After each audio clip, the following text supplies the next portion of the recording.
Hello everyone and welcome to my first ever video of StarCraft 2 Wings of Liberty. Today we're going to be looking at a build order from Liquid Nony.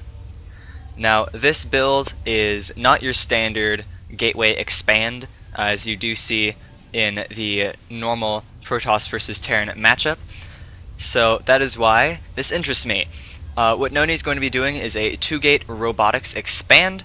It allows for a safer expansion, and in my opinion it is better because it allows you to have faster tech and still being safe from any sort of early aggression that the Terran can throw at you. So this build, nothing too funky goes on. For this first part I'm going to be just running through the build order as Liquid Nony does it. So, normal, 9 pylon going down. The main focus in the early game that I'm going to be talking about is the Chrono Boosts. Nony uses a lot of Chrono Boosts on his Nexus early game, and he times them so that he can get his infrastructure down as he can afford it. So you will see a gateway go down on 12, rallies that probe out, and he will have enough money just as that probe gets there to put down his gateway. You will see him soon put down a gas geyser, again, as you can afford it. You actually want to get your gas geyser as early as possible, so don't do the probe rally to your Vespene geyser. Take whatever probe is closest and plop that guy down. And we're going to be seeing a third Chrono Boost on the Nexus coming out from Nony. And he's going to be putting down a pylon again. There we go. As soon as your simulator finishes up, you want to be putting 3 guys into gas. So this build, as interesting things aren't happening at the moment, this build is going to be a rangeless Colossus build into very fast Templar.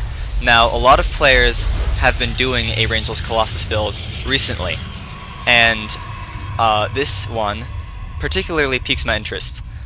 It stays on 2 gateways for a very long amount of time. And I'm not going to be referencing supply during this build, as it doesn't particularly matter when you put your things down.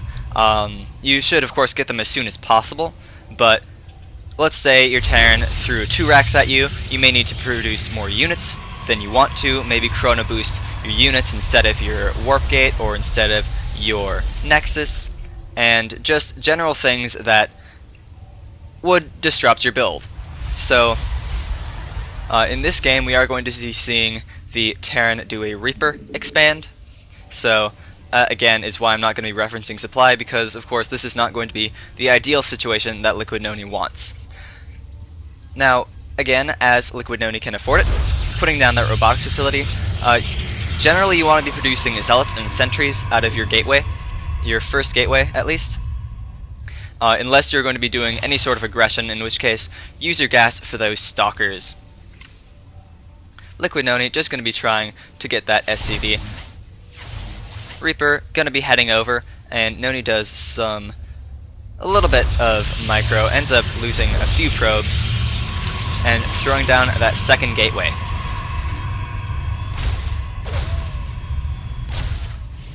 Now, your gateways should finish up about the time that your Warp Gate is going to finish up. Nony is going to be doing a push with his first Immortal, and he goes Immortal first in this game.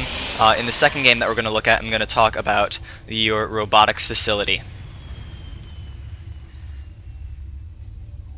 But again, I'm just going to be talking about, for this part, I'm just going to be talking about what Liquid Nony is doing while he's doing it.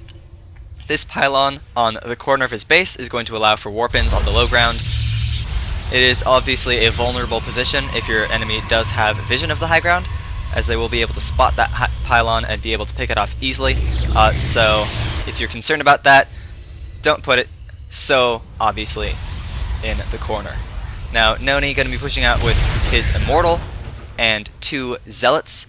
Normally Liquid Nony would be producing a 3rd sentry, or a 2nd sentry, excuse me, out of his initial gateway, but of course that early game did cause him to mess up just a tad.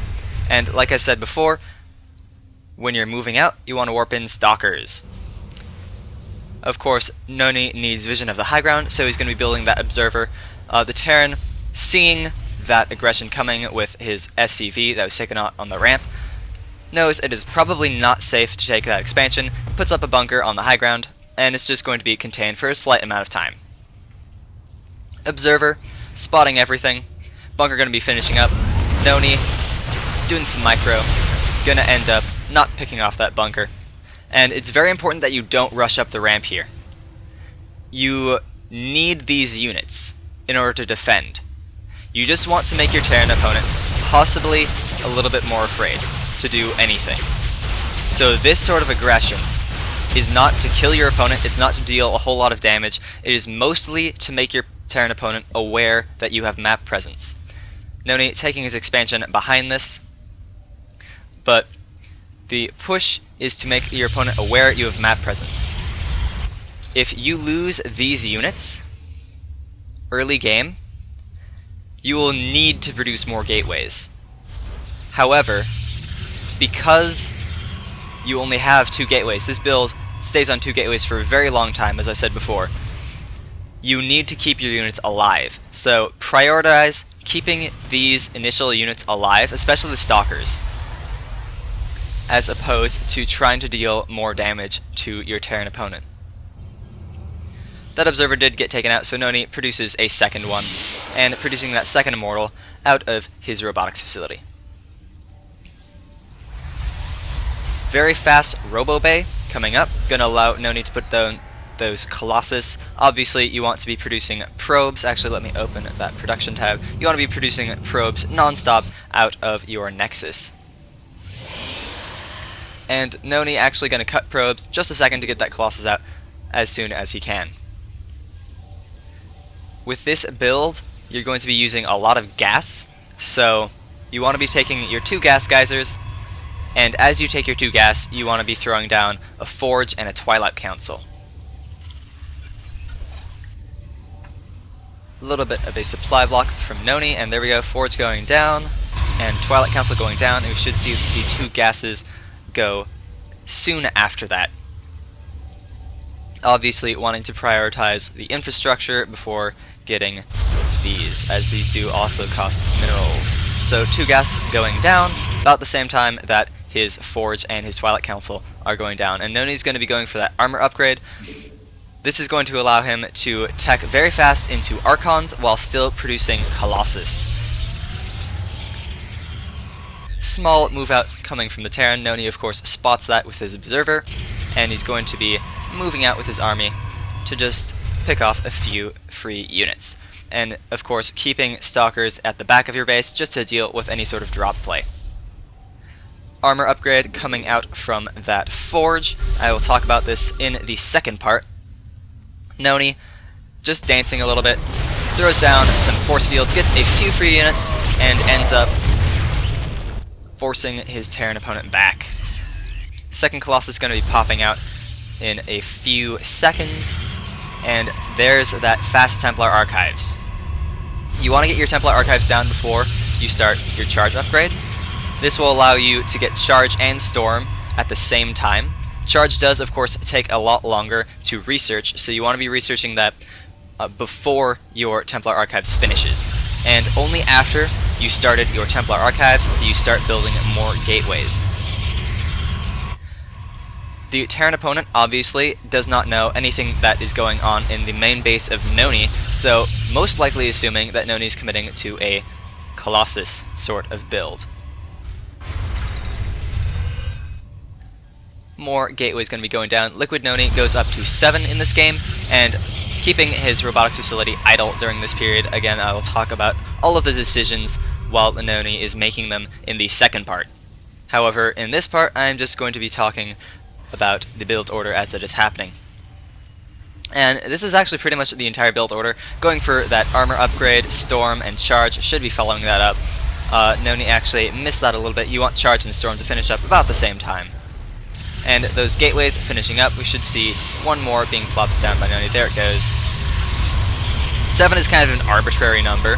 It's not too important, but it's a good number to have if you're also producing Colossus and getting all of your upgrades coming out from those facilities. And, of course, not wanting to get supply blocked, so putting down pylons at good intervals is good as well. So, just going to watch a few more seconds as Nony has his storm ready. He's going to be doing an awesome force field storm here. Dancing, dancing, dancing, force fields a few troops, storms that, and insta-death. Of course, losing all of his Colossus, but still having plenty of forces in order to push this army back. Ends up getting a few free Vikings as well. Of course, annoying factory in the back, not being paid attention to by the Terran opponent, so ending up going to be burning down. And free medevacs, free Vikings, any sort of damage that you can do without risk of being stimmed and attacked is good. And more Colossus being produced, and more Charge and Templar are going to be produced. And that Thermal Lance upgrade. Going for that Thermal Lance upgrade after getting all of his Colossus destroyed. So, with that, I'm going to be moving into a second part, where we're going to be going back to the very beginning, or most of the beginning of the game, to talk about the decision making. So, without further ado, let us move into part number 2.